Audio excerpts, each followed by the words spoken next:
خوش آمدید smart scale YouTube channel پر۔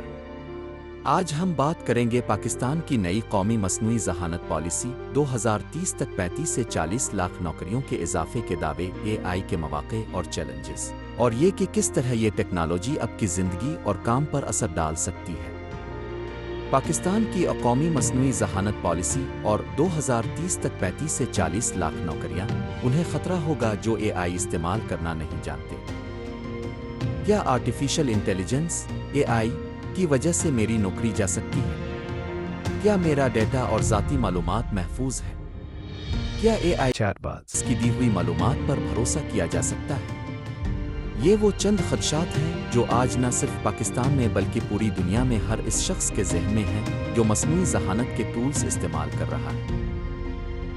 انہی خدشات کے بیچ حال ہی میں پاکستان کی وفاقی کابینہ نے نیشنل آرٹیفیشل انٹیلیجنس پالیسی منظور کی ہے۔ سنہ 2030 تک مصنوعی ذہانت کے شعبے میں 35 سے 40 لاکھ نوکریوں کا اضافہ ہو یا اے آئی کی مدد سے جی ڈی پی میں 7 سے 12% تک کا متوقع اضافہ، یہ وہ چند بڑے اور پرعزم اہداف ہیں جن کا اعلان پاکستانی حکومت نے اس پالیسی کے تحت کیا ہے۔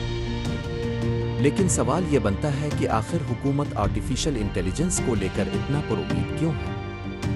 اکثر آس پاس بیٹھا شخص جب بھی مصنوعی ذہانت کا نام سنتا ہے تو فوراً چیٹ جی پی ٹی یا ڈیپ سیک ان کے ذہن میں آتے ہیں، لیکن آرٹیفیشل انٹیلیجنس کی دنیا ان چیٹ باٹ سے کہیں زیادہ بڑی ہے۔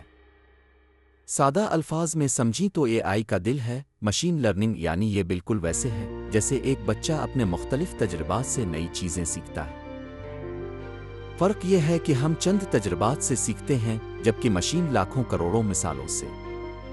جتنا زیادہ ڈیٹا اسے ملتا ہے، یہ ٹیکنالوجی آتن بہتر فیصلہ سازی اور تجزیہ کرنے کے قابل ہو جاتی ہے۔ اسی لیے کہا جاتا ہے کہ اے آئی کی طاقت عام ٹیکنالوجی سے کہیں زیادہ ہے، کیونکہ یہ بیک وقت نہ صرف بہت بڑا ڈیٹا محفوظ کر سکتی ہے بلکہ اس سے سیکھ کر نئی چیزیں بھی تخلیق کر سکتی ہے۔ دنیا بھر میں اے آئی کا طوفان۔ آرٹیفیشل انٹیلیجنس سے بنی تصاویر کو ٹریک کرنے والے ادارے ایوری پکسل جرنل کے مطابق دنیا بھر میں روزانہ 3 کروڑ 40 لاکھ تصاویر اے آئی سے بنائی جا رہی ہیں۔ بزنس ڈیٹا اور مارکیٹ ریسرچ کرنے والی کمپنی سٹیٹسٹا کا اندازہ ہے کہ عالمی اے آئی سروسز کی مارکیٹ ویلیو رواں سال 243 ارب ڈالر تک پہنچ جائے گی۔ انٹرنیشنل کنسلٹنگ کمپنی مکنزی اینڈ کو کا کہنا ہے کہ اس وقت دنیا کی 78% کمپنیاں کم از کم ایک شعبے میں اے آئی کو استعمال کر رہی ہیں۔ شاید یہی وجہ ہے کہ آج دنیا کے تقریباً 70 سے زائد ممالک کے پاس اپنی اے آئی پالیسی یا کم از کم کوئی فریم ورک موجود ہے، اور اب پاکستان بھی اسی فہرست میں شامل ہو گیا ہے۔ پاکستان کی نیشنل اے آئی پالیسی میں کیا کچھ شامل ہے؟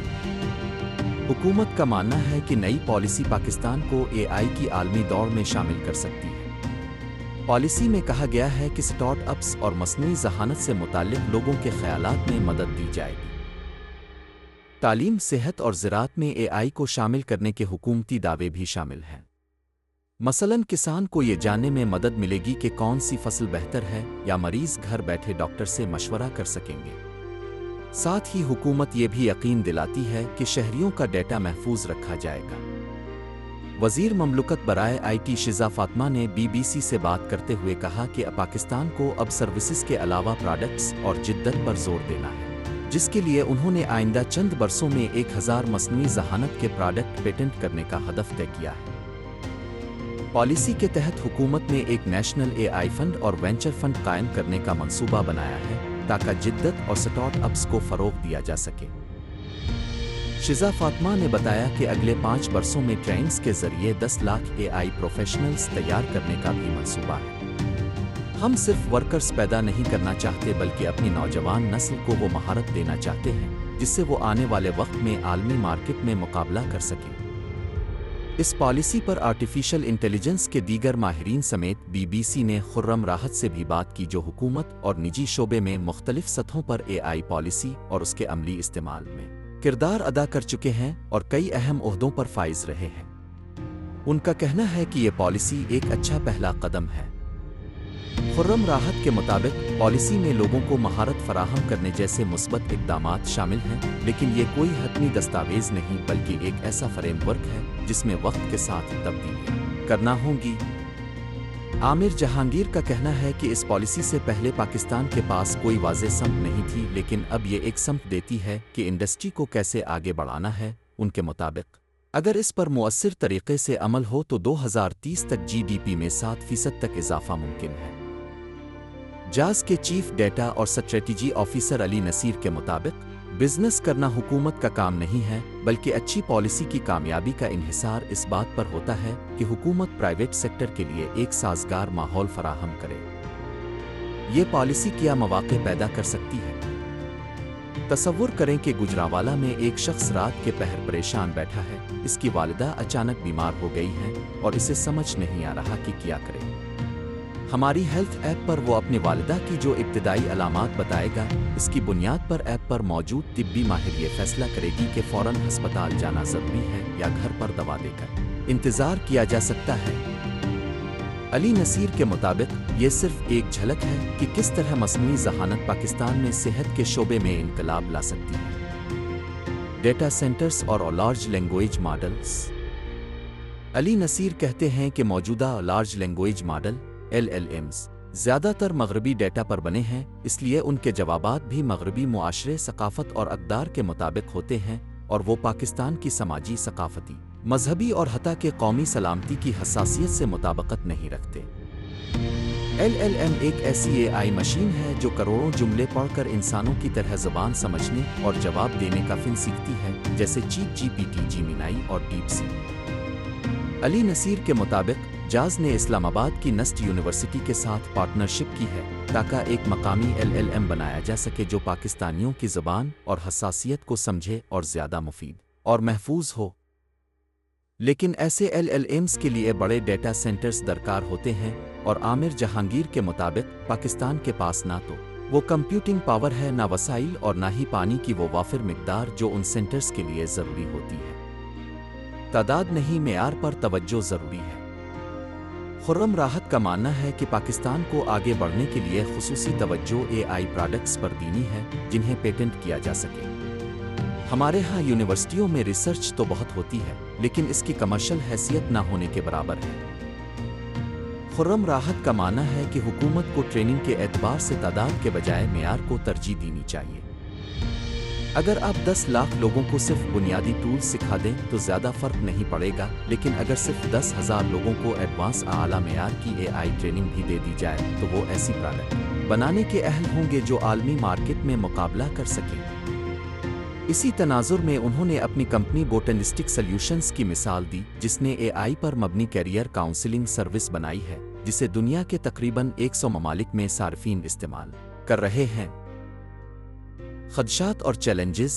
کیا AI کی وجہ سے میری نوکری خطرے میں ہے؟ آج عام لوگوں کا سب سے بڑا خدشہ یہی ہے کہ کہیں AI ان کی نوکری نہ چھین لے۔ لیکن ماہرین کی رائے میں اصل چیلنج نوکریاں ختم ہونا نہیں، بلکہ ہر شعبے میں اس ٹیکنالوجی کو اپنانا ہے۔ وزیر مملکت برائے IT شیزا فاطمہ نے BBC سے بات کرتے ہوئے کہا کہ لوگ کئی دہائیوں سے ایک ہی طریقے سے کام کر رہے ہیں، اور اچانک ان کے لیے نئی ٹیکنالوجی کو اپنانا آسان نہیں ہوگا۔ عامر جہانگیر نے اس پر مزید کہا کہ مصنوعی ذہانت اب کی نوکری نہیں لے گی، لیکن وہ شخص ضرور اب کی نوکری لے گا جو AI استعمال کرنا جانتا ہے۔ ان کے مطابق سکولوں، کالجوں اور یونیورسٹیوں کے نصاب میں AI کا شامل ہونا خوش آئند ہے، لیکن یہ صرف طلباء تک محدود نہیں ہونا چاہیے، بلکہ عدلیہ، سول سروس اور سرکاری افسران کو بھی AI کی سمجھ ہونی چاہیے۔ کمپیوٹنگ پاور اور ڈیٹا پرائیویسی۔ ایک اور بڑا خدشہ ہے AI کو بغیر قوانین اور حفاظتی اقدامات کے استعمال کرنا ہے، جس سے ڈیٹا کی سیکیورٹی اور لوگوں کا اعتماد خطرے میں پڑ سکتا ہے۔ مثال کے طور پر آپ نے دیکھا ہوگا کہ ڈیپ فیک ویڈیوز کس طرح سوشل میڈیا پر وائرل ہو جاتی ہیں۔ کبھی کسی سیاستدان کی جعلی تقریر تو کبھی کسی عام شہری کی ایڈٹ شدہ ویڈیو۔ اسی طرح فیک نیوز اور جھوٹی معلومات پھیلانا اب پہلے سے کہیں زیادہ آسان ہو گیا ہے۔ عامر جہانگیر کا کہنا ہے کہ آج کی دنیا میں سب سے بڑا خطرہ ڈس انفارمیشن ہے، اور AI نے اس خطرے کو اور بھی سنگین دیا ہے۔ ان کے مطابق یہ حکومت کی ذمہ داری ہے کہ وہ لوگوں کے ڈیٹا کے تحفظ کے لیے واضح قوانین اور میکنزم بنائے۔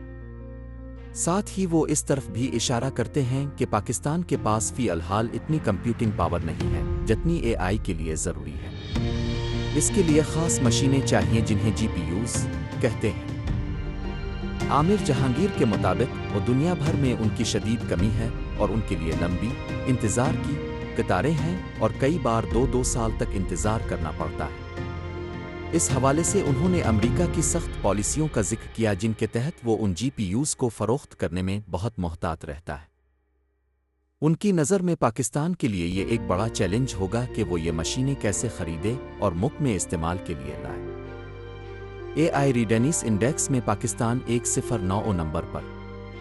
دنیا تیزی سے آرٹیفیشل انٹیلیجنس کی دوڑ میں آگے بڑھ رہی ہے اور سوال یہ ہے کہ حکومتیں کتنی تیار ہیں کہ اس ٹیکنالوجی کو پبلک سروس کے لیے استعمال کر سکیں۔ برطانوی تھنک ٹینک آکسفورڈ انسائٹس نے 188 ممالک کا تجزیہ کیا اور 2024 کے AI ریڈینس انڈیکس میں پاکستان 109 نمبر پر تھا۔ وسطی اور جنوبی ایشیا کے ملکوں کی درجہ بندی میں آرمینیا، سری لنکا اور بنگلہ دیش سمیت 8 ملک پاکستان سے اوپر ہیں اور وہ 9ویں پوزیشن پر ہیں۔ آکسفورڈ انسائٹس کی ہی ایک رپورٹ میں یہ بھی نشاندہی کی گئی کہ پاکستان میں آرٹیفیشل انٹیلیجنس کا استعمال تو بڑھ رہا ہے لیکن زیادہ تر ابتدائی اور کم معیار کے کاموں تک محدود ہے۔ مثال کے طور پر سوشل میڈیا پر فلٹرز کے ذریعے مواد تیار کرنا، ChatGPT پر سطحی مواد لکھوانا۔ اس رجحان سے یہ اخذ کیا جا سکتا ہے کہ پاکستان میں AI کا استعمال تو بڑا ہے مگر یہ زیادہ تر بہت بنیادی کاموں تک محدود ہے۔ ماہرین کے مطابق پاکستان کی نئی آرٹیفیشل انٹیلیجنس پالیسی کا آنا یقیناً ایک خوش آئند بات ہے لیکن ملک کو مصنوعی ذہانت کو صحیح معنوں میں اپنانے کے لیے ابھی ایک طویل سفر طے کرنا ہے۔ اگر آپ کو یہ ویڈیو پسند آئی تو اسمارٹ سکیل یوٹیوب چینل کو سبسکرائب کریں اور کمنٹ میں بتائیں کیا آپ اس زمرے میں آتے ہیں کہ کل کو آپ کی نوکری کوئی AI استعمال کرنے والا لے سکتا ہے۔